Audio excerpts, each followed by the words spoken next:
Every night, the old church closed at 9, but one man stayed behind. His name was Daniel, and silence was the only thing that still listened. He did not come to ask for miracles. He came because home felt louder than loneliness. A year ago, Daniel had everything: a stable job, a smiling family, a faith people admired. Then slowly, life started taking things back. First, the job disappeared. Not suddenly, but painfully. Interviews failed, promises broke, phones stopped ringing. And his father passed away. Not after a long illness, but in one ordinary morning. Daniel learned that normal days can still destroy lives. After that, the house felt empty. Not quiet, empty. People visited, they prayed, they said God has a plan. But no one stayed long enough to see the nights. Every night, Daniel sat on the last bench of the church, hands folded, eyes open, heart tired. He tried praying. Words came out. Hope did not. Weeks passed, then months. One night, Daniel whispered something he never thought. He did not cry.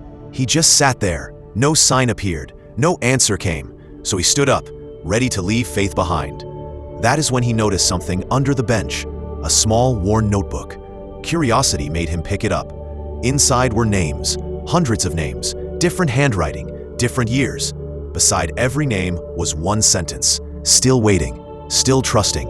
Some pages were old, some were new. Daniel turned the last page, and for the first time in months, he felt something. Not hope, not joy, belonging.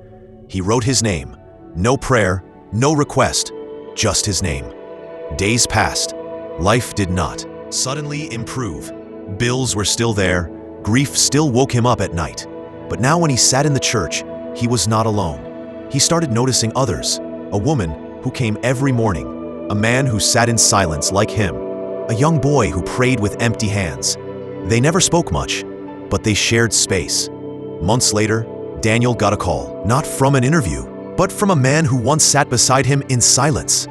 There was a small job. Nothing big, but it was enough. Daniel returned to the church that night, not to ask, but to sit. He opened the notebook again. More names had been added, more people waiting, more people trusting. That night, Daniel understood something.